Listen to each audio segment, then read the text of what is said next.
There is a material that was used in the construction of millions of American homes, schools, and office buildings throughout the 20th century.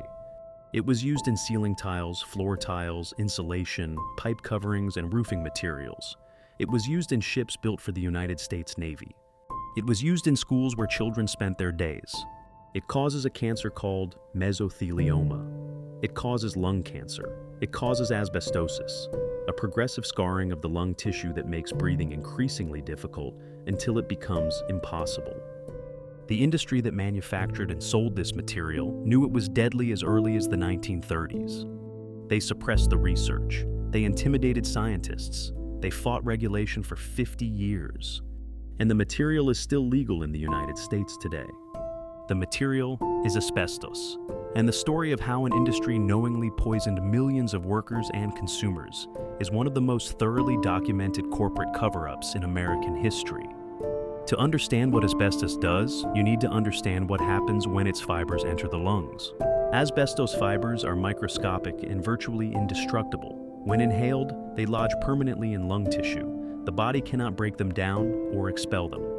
Over years and decades, they cause chronic inflammation that can lead to mesothelioma, a cancer of the lining of the lungs that is almost universally fatal, typically within 12 to 18 months of diagnosis. The latency period between exposure and disease is typically 20 to 50 years.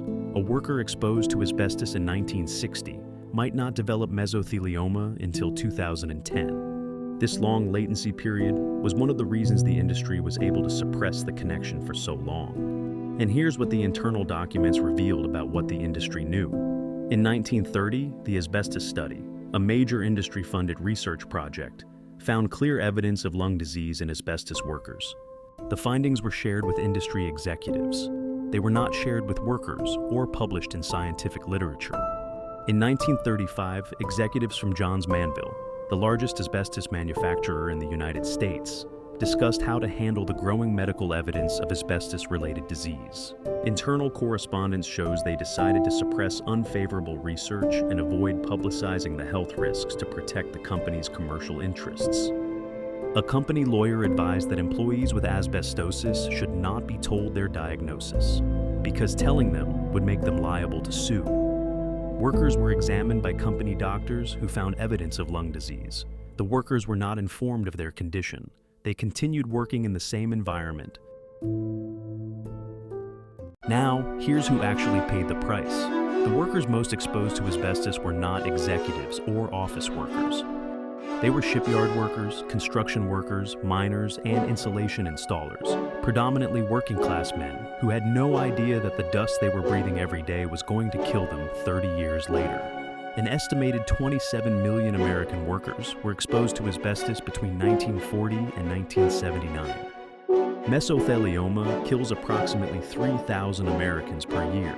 That number has remained consistent for decades and is expected to remain elevated until at least 2030, because people exposed decades ago are still developing disease. Johns Manville filed for bankruptcy in 1982, not because its business had failed, but specifically to limit its liability from asbestos lawsuits. It was one of the first major corporations to use bankruptcy as a strategy for managing mass tort liability. The strategy has since been used by dozens of other asbestos defendants. And here's what should make you genuinely angry about where this stands today. The United States is one of the few developed countries that has not banned asbestos. The European Union banned it in 1999, the United Kingdom in 1999, Australia in 2003, Japan in 2004. The United States has never passed a comprehensive asbestos ban. The EPA attempted to ban asbestos in 1989. The asbestos industry challenged the ban in court.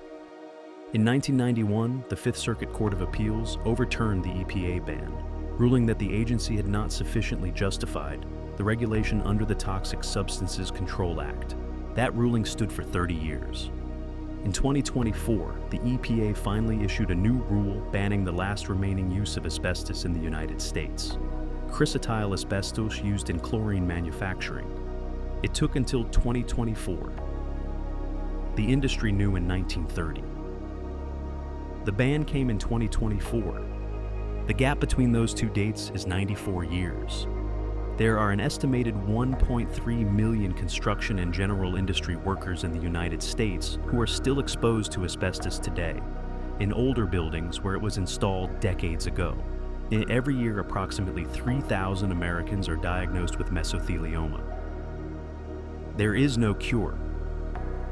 The average survival time after diagnosis is 12 to 18 months. The executives who suppressed the research in the 1930s are long dead. The workers who were never told what they were breathing are dying still. And the material that killed them was legal in America until 2024.